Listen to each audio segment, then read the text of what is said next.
Bonjour mes frères et sœurs de l'église de Ville-Noël. C'est toujours bon d'être ensemble, c'est toujours bon de pouvoir réfléchir sur la parole du Seigneur, c'est toujours bon de pouvoir avoir la communion fraternelle, que le Seigneur puisse, que notre Dieu puisse nous aider et qu'il puisse nous fortifier, que nous puissions continuer à marcher dans ce chemin comme l'église, comme son église, comme l'église du Seigneur. Aujourd'hui, je vais faire une réflexion avec vous sur le texte de la lettre de l'apôtre Paul à l'église de Thessalonique, à l'église thessalonicienne, 1 Thessaloniciens chapitre 3, du verset 1 au verset 13. Ok? Thessaloniciens chapitre 3, du verset 1 au verset 13. C'est pourquoi nous n'avons plus supporté d'attendre davantage et nous avons préféré rester seuls à Athènes. Nous vous avons envoyé notre frère Timothée, qui collabore avec nous au service de Dieu, dans l'annonce de la bonne nouvelle du Christ. Nous l'avons chargé de vous affermir et de vous encourager dans votre foi, afin que personne ne vienne vaciller dans les détresses par lesquelles vous passez. Vous savez vous-même qu'elles font partie de notre lot. Lorsque nous étions parmi vous, nous vous avions prévenu que nous aurions à souffrir de nombreuses détresses. Et c'est ce qui est arrivé, vous le savez bien. Ainsi, ne pouvant supporter d'attendre davantage, j'ai envoyé Timothée pour prendre des nouvelles de votre foi.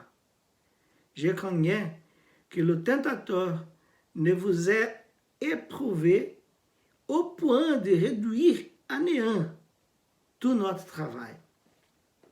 Mais voici que Timothée vient de nous arriver de chez vous. Il nous a rapporté des bonnes nouvelles de votre foi et de votre amour. Il nous a dit en particulier que vous conservez toujours un bon souvenir de nous et que vous désirez nous revoir autant que nous désirons vous revoir. Aussi, frères, au milieu de nos angoisses et de nos détresses, vous nous avez réconfortés par la réalité de votre foi. Oui, maintenant, nous nous sentons revivre, puisque vous tenez bon dans votre vie avec le Seigneur. Comment en réponse pourrions-nous assez remercier Dieu, notre Dieu, pour vous, pour toute la joie que vous nous donnez devant lui? C'est pourquoi, nuit et jour, nous lui demandons avec instance de nous accorder de vous revoir et de compléter ce qui manque à votre foi. Que Dieu notre Père lui-même et notre Seigneur Jésus-Christ aplanissent notre chemin jusqu'à vous. Que le Seigneur vous remplisse jusqu'à en déborder d'amour les uns pour les autres et envers tous les hommes, exemple de l'amour que nous vous portons. Qu'il affermisse ainsi vos cœurs pour que vous soyez saints et irréprochables devant Dieu notre Père au jour où notre Seigneur Jésus-Christ viendra avec tous ses anges. Alors, l'église de Thessalonique a été fondée par l'apôtre Paul lors de son deuxième voyage missionnaire. Il était clair, d'après cette lettre, que Paul aimait beaucoup cette église. Ici, au chapitre 3, il parle de son ardent désir de voir ses frères s'y aimer. Mais, jusqu'à ce moment-là, il n'a pas pu leur rendre visite. Et donc, il a envoyé Timothée pour les encourager et lui apporter des nouvelles d'eux. L'apôtre Paul a pris soin des églises qu'il a fondées en tant que père qui s'occupe de ses enfants. Et il s'est beaucoup soucié de la vie, de la fermeté de la foi de chacune de ces églises. ce n'était pas différent avec l'église thessalonique, l'église thessalonicienne. Il aimait cette église et on était très fiers. Parmi les innombrables leçons que nous pouvons apprendre pour notre vie dans ce texte qu'on vient de lire, je veux aborder 3 éléments de la vie chrétienne que nous devons renforcer, que Paul aborde ici. Dans le chapitre 1, verset 3, Paul parle de la foi, de l'amour et de l'espérance des chrétiens de Thessalonique. Ici, il aborde à nouveau ce thème avec un changement concernant le dernier. C'est-à-dire qu'au lieu de parler de l'espoir, il parle de la sainteté. Oui, il est toujours important de se souvenir et de renforcer les éléments importants de notre vie avec Dieu. Alors, le premier, nous allons commencer. Le premier, c'est la foi, du verset 7 au verset 10. L'une des nouvelles que Timothée a apportées des Thessaloniciens est qu'ils étaient fermes dans la foi. C'était une nouvelle très encourageante pour Paul, car il craignait que ses frères s'affaiblissent dans la foi face aux persécutions qu'ils subissaient. Au verset 8, Paul dit qu'il était réconforté par la réalité de la foi de ses frères. Ici, entre les versets 7 et 10, Paul parle de la foi. Mais il en parle avec des significations différentes. Dans le verset 7 et 8, Paul parle de la foi comme quelque chose qui détermine la vie, qui donne aux croyants le courage de rester sur le chemin de Jésus, même face à de nombreuses souffrances. En ce sens, l'église de Thessalonique était fort dans sa foi, selon la parole de Timothée, l'apôtre Paul. Mais au verset 10, Paul fait référence à la foi dans un sens différent, comme quelque chose qui devrait être achevé. Il dit, à Dieu, nous lui demandons avec instance de nous accorder de vous revoir et de compléter ce qui manque à votre foi. D'un côté, comme nous venons de voir, Paul dit qu'ils ont une foi forte. Mais d'autre côté, il dit qu'il y a quelque chose qu'ils doivent recevoir pour achever la foi. Ce que nous pouvons dire, c'est que Paul parle de la foi de différentes manières. Au verset 7, la foi est la détermination de se tenir à côté de Jésus. C'est une décision de vie, un chemin à partir duquel on ne partira pas. Cependant, au verset 10, la foi est ce que nous croyons. C'est l'ensemble des doctrines sur lesquelles nous basons notre vie. Dans le premier cas, la foi est une décision de rester dans le chemin. Et dans le second cas, la foi signifie qu'il faut s'instruire, quelque chose qu'il faut s'instruire, étudier, se consacrer à la compréhension. Alors, Paul dit qu'il avait demandé à Dieu une occasion d'être à nouveau avec cette église bien-aimée pour lui donner des instructions qui l'aideraient à achever sa foi. Nous devons également chercher à grandir dans la foi de ces deux manières. Nous devons avoir une foi forte qui nous maintient à tout prix sur la voie de l'évangile. et une foi de plus en plus solide à partir d'une compréhension toujours plus profonde des doctrines de l'Évangile. Nous devons chercher la foi comme ça. D'un côté, la capacité, la décision de rester proche de Jésus. Et d'autre côté, la foi du point de vue de la compréhension de l'Évangile. Nous devons grandir de plus en plus dans sa compréhension.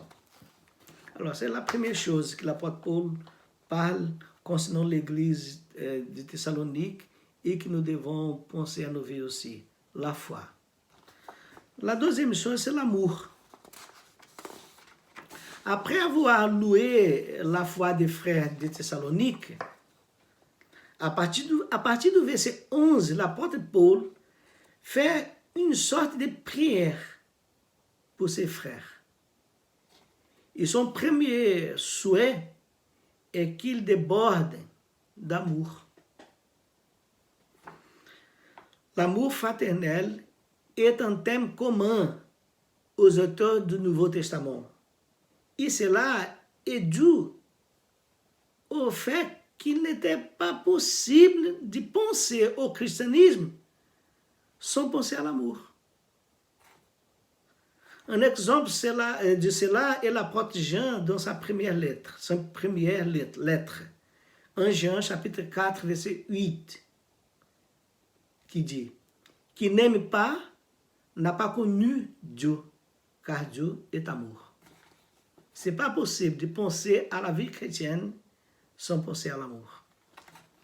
Un détail important ici dans ce texte, dans cette lettre aux Thessaloniciens, est que Paul parle de la profondeur et de l'étendue de cet amour. Concernant la profondeur, Paul dit que cet amour ne doit avoir aucune limite quant à sa manifestation. Autrement dit, il faut toujours aimer et sans limite. Il dit cela en prononçant la phrase suivante. Que le Seigneur vous remplisse jusqu'à en déborder, concernant l'amour, jusqu'à en déborder. Nous pouvons illustrer cette idée lorsque nous prenons un verre et y mettons de l'eau jusqu'à ce qu'il déborde et que nous continuons à y mettre de l'eau et qu'elle continue de déborder. Cela signifie qu'il n'y a pas de limite à l'amour.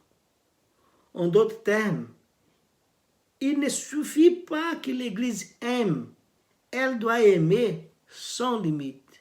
Elle doit déborder dans l'amour. Et après cela, Paul parle de l'étendue de cet amour.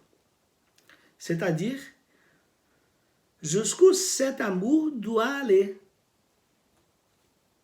Il dit d'abord que nous devons aimer les uns, que l'amour doit déborder les uns pour les autres. Cela se réfère aux croyants eux-mêmes, aux frères de foi dans l'église de Thessalonique. Cela nous fait comprendre que la source qui nous pousse à vivre en communion comme l'église de Jésus est l'amour. Nos relations doivent être marquées par l'amour fraternel. Et cet amour ne doit pas avoir de limite. Nous devons nous aimer de plus en plus et toujours. Il est important de noter que pour Paul, la portée de cet amour ne se limite pas aux frères de foi. Dans la séquence, il dit « Et envers tous les hommes ».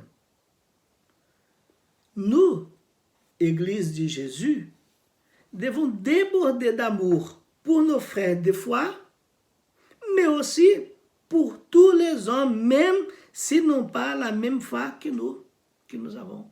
C'est cet amour qui nous motive à faire du bien à l'humanité, qui nous pousse à évangéliser, à tendre la main à ceux qui en ont besoin. C'est à travers l'amour de l'Église que le monde verra Dieu en nous, comme le dit Jésus dans l'évangile de Jean. À ceci, tous reconnaîtront que vous êtes mes disciples, à l'amour que vous aurez les uns pour les autres. Jean, chapitre 13, verset 35. Si nous voulons être une église qui plaît à Dieu, l'amour doit être une marque qui définit nos vies. Il n'y a pas de christianisme sans amour. Nous devons nous aimer les uns les autres, mais nous devons également étendre cet amour à tous les hommes. Et la troisième chose, la troisième caractéristique de la vie chrétienne de l'Église thessalonicienne que nous devons également avoir, c'est la sanctification. Chapitre 3, verset 13. Le troisième fondement de la vie chrétienne pour lequel Paul a prié pour l'Église de Thessalonique est, comme je viens de vous dire, la sanctification. Bien que cela semble être un fondement différent de l'espoir qu'il parle dans le chapitre 1, verset 3, il existe en fait une connexion entre eux. Dans le chapitre 1, verset 3, Paul fait référence à l'espoir du retour de Jésus. Et ici, il parle de la sanctification qui doit être présente dans la vie des chrétiens au moment de la venue de Jésus. Il dit qu'il affermisse ainsi vos cœurs pour que vous soyez saints et irréprochables devant Dieu, notre Père, au jour où notre Seigneur Jésus viendra avec tous ses anges. Ainsi, nous pouvons dire que l'espérance du retour de Jésus doit s'accompagner d'une vie de sanctification. Mais que signifie la sanctification? La sanctification est une chose qui a à voir avec notre comportement. Être saint signifie être séparé par Dieu. Et la sanctification est notre effort pour vivre selon cette nouvelle vie que Dieu nous a donnée en Christ. Lorsque nous acceptons que Jésus soit le Seigneur de nos vies, il nous donne de nouveaux modèles de comportement. Et ces nouveaux modèles de comportement sont souvent contraires aux normes morales du monde. Ainsi, vivre selon ces nouvelles normes signifie vivre dans la sainteté. Une vie de sanctification est une vie qui adhère au modèle de vie de Dieu. Quand Paul dit « Pour que vous soyez saints et irréprochables devant Dieu notre Père au jour où notre Seigneur Jésus viendra avec ses anges », cela ne signifie pas que nous devons être dans la sanctification seulement au jour du retour de Jésus, mais que quand il revient, il doit nous trouver dans la sanctification. La sanctification doit être le chemin de nos vies jusqu'à la fin. Malheureusement, il nous semble que la sanctification n'est plus une préoccupation majeure pour certains chrétiens aujourd'hui. Mais si nous voulons glorifier Dieu à travers nos vies, nous devons chercher à vivre dans la sanctification.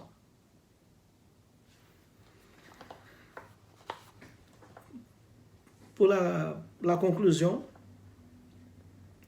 dans le chapitre 3 de 1 Thessaloniciens, Paul révèle son amour et sa préoccupation pour ses frères. Comme il ne pouvait pas leur rendre visite à ce moment-là, il a envoyé Timothée pour les encourager et lui apporter des nouvelles. Comme la nouvelle apportée par Timothée était la meilleure possible, il était toujours plus encouragé et renforcé dans sa foi. C'est pourquoi il demande à Dieu que ses frères soient renforcés dans les fondements de la vie chrétienne. Foi, amour et sanctification. Ce sont aussi les défis de nos vies.